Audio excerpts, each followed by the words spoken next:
For the second time in 5 years, Billy Gibbons has had to write the words "We lost a great friend," and this time he is the only original member of ZZ Top left to write them at all. On Monday, August 17, 2026, Frank Beard, the drummer who anchored ZZ Top for 56 years, died in hospice care at his ranch outside Richmond, Texas, with his family close by. He was 77. The band's longtime publicist, Bob Mollys, confirmed the news, and word spread quickly through a music world that had watched this trio stay together, unchanged, for longer than almost any band in rock history. No cause of death has been made public, and reports indicate no autopsy is expected, which means some details around his final months may never be fully known. This did not come out of nowhere. Just under 2 weeks before Beard's death, the band abruptly canceled a scheduled performance at the Hollywood Bowl. Fans in the crowd sensed something was wrong, but few understood how serious it had become. 2 more shows, in Salt Lake City and Colorado Springs, were called off in the days that followed, while those closest to him tried to absorb a loss that had clearly been building for a long time, even if the public only saw it in the form of canceled dates. It took roughly a full day before Billy Gibbons said anything publicly, and for a man who has rarely let a tribute go unspoken, that quiet stretch said something on its own. When his statement finally came, it read like something written by a man still working through shock. He said that he and bassist Elwood Francis had lost a great friend and collaborator, and he called Beard one of the most naturally gifted and innovative drummers he had ever played with. He credited Beard's steady backbeat with keeping the band at its best for 6 decades. It was short but specific, and that specificity mattered. Gibbons has spent more than 50 years around some of the most respected musicians alive, and those were the words he chose for the man who sat behind him on stage for 56 of those years. He also confirmed that the band intends to keep touring, describing that choice as honoring what Beard wanted.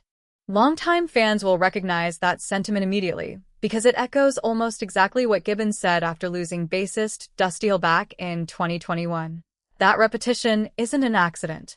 It sounds like a man returning to the only language he has left for grief this size, the language of the road, where the show continuing is its own way of refusing to let the loss be final. What Gibbons left out of his statement was almost as telling as what he included.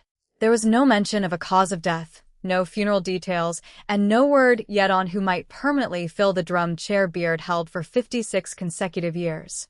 To understand this moment, it helps to look at how quietly Beard's health had been declining behind the scenes, long before most fans had any real sense of it.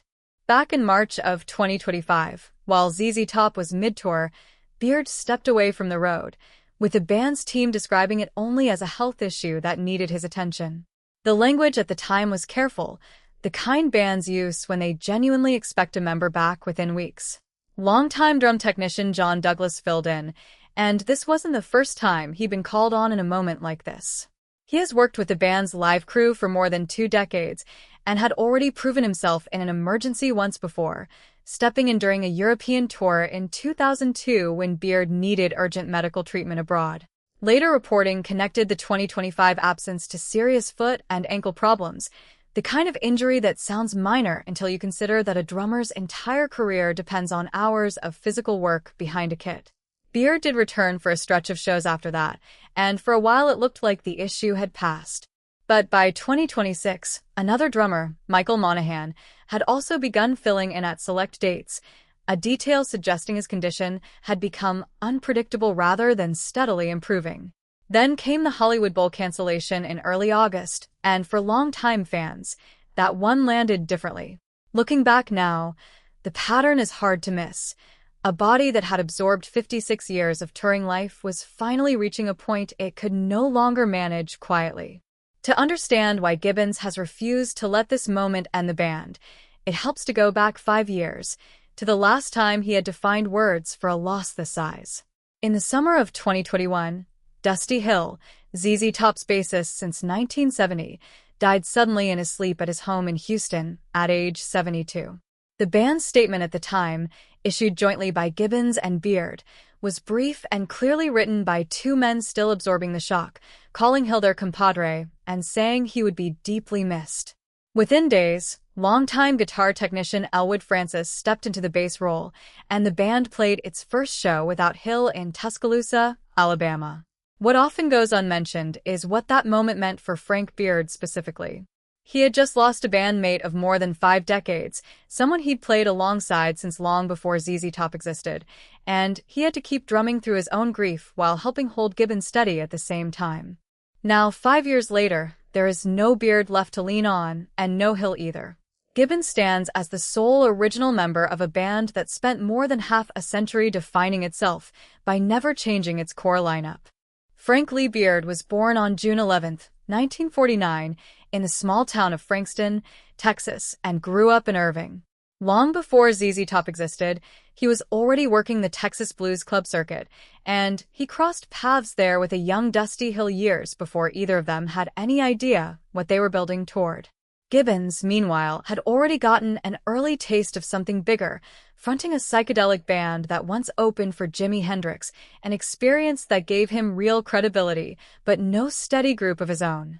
By late 1969, Gibbons was a talented guitarist without a band, and it was Frank Beard, not Gibbons, who first suggested that Gibbons audition Dusty Hill. Without that one suggestion, the three-man lineup that would go on to last 56 years might never have come together at all. Gibbons has described their earliest rehearsals at a small Houston club called the Catacombs, the room where the pieces of ZZ Top first began fitting into place. Behind the easy humor that followed Beard for his entire career, built around the running joke that the drummer named Beard was the only one of the three without an actual beard, there was a much harder chapter the band rarely discussed publicly for years. By the late 1970s, ZZ Top's success had brought real money, and for Beard, that money became dangerous. In a documentary released in 2019, Beard spoke candidly about that period, describing how a large paycheck from 1977 disappeared within weeks, spent almost entirely on substances, escalating into a serious addiction driven by the punishing demands of constant touring. He admitted plainly that he never wanted to quit and never wanted to be forced out, a line that carries more weight once you realize how close he actually came to losing everything. Dusty Hill, who watched his close friends struggle firsthand, described the fear of watching someone you love slowly disappear and just wanting to see your brother come back. The band made the difficult choice to go on hiatus for roughly 3 years in the late 1970s, specifically so Beard could get help, a decision that likely saved both his life and the band's future. He entered a structured recovery program and by 1979 had returned to the band sober, a state he reportedly maintained for the rest of his life. Not long after getting sober, Beard married Debbie Meredith in 1982, and the two built a quiet life together that stood in sharp contrast to the band's wild public image. He is survived by his wife and 3 children, and for years he lived on a ranch in Richmond, Texas, the same property where he would eventually spend his final days surrounded by family rather than fans or cameras. In that 2019 documentary, Beard summed up his relationship to the music and the band with a simple line, saying he had found the people he was meant to play with. There was no dramatic flourish in it, just the honest reflection of a man who had survived addiction, watched a bandmate die once already, and kept showing up anyway. By the 1980s, ZZ Top had already reinvented its sound once, moving from raw blues rock into the synthesizer-driven style that defined their 1983 album Eliminator, the record that turned songs like Sharp Dressed Man and Legs into MTV staples. The band's visual identity, 3 men in matching sunglasses and hats, 2 of them behind waist-length beards, standing next to a customized hot rod, became almost as recognizable as the songs themselves. None of that identity can be separated from Frank Beard specifically. He wasn't an interchangeable drummer keeping time in the background. He was 1/3 of a very particular chemistry that took decades to build and can't simply be replicated. There is one person who has now stood beside Billy Gibbons through both of these losses, and his story deserves real attention. Elwood Francis spent years working as Gibbons' personal guitar technician before stepping into the bass role after Hill's death in 2021, chosen not for star power, but because he had absorbed the band's rhythms and habits from close range for years. He reportedly grew out his own beard as a quiet, personal tribute to Hill after joining the lineup. 5 years later, When Gibbons finally spoke publicly after Beard's death, Elwood was the only other person named directly in that statement, a sign of how far his role has evolved, from a technician working quietly offstage to the closest remaining creative partner Gibbons has left. Tributes arrived quickly from outside ZZ Top's own circle, a sign of how far Beard's influence had reached over 56 years. Fellow touring musicians paused their own shows that same week to acknowledge the loss from the stage. Beard's place in music history had already been formally recognized back in 2004 when ZZ Top was inducted into the Rock and Roll Hall of Fame, with Keith Richards delivering the induction speech himself. His drumming is stitched into songs most rock listeners have heard hundreds of times without necessarily knowing his name. Tracks like La Grange, Tush, Sharp Dressed Man, Gimme All Your Lovin' and Legs. This is now the second time in 5 years that the wider music community has had to stop and mourn a piece of ZZ Top, and each time, the tributes circle back to the same idea. This was a band built on a rare kind of loyalty, 3 men who stayed together and never let fame pull them apart. So what happens to ZZ Top now? Gibbons has made his intentions clear. The band will keep touring, a decision he's described as honoring exactly what Beard wanted. Elwood Francis remains on bass, the only other person Gibbons named directly in his tribute. The shows in Salt Lake City and Colorado Springs were canceled in the immediate aftermath, but the band is expected to resume touring within days with previously scheduled shows in Austin, Texas, the very state where this entire story began back in 1969. What remains genuinely unresolved is who will permanently take over the drum chair Beard held for 56 years. Unlike the transition after Hill's death, when Elwood was already waiting in the wings, no permanent replacement has been named. Both John Douglas and Michael Monaghan have filled in during past emergencies, and some fans have speculated online about who might step in going forward, though nothing has been confirmed.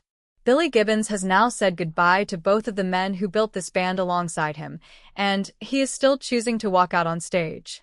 Tell us in the comments which Frank Beard song hit you hardest this week.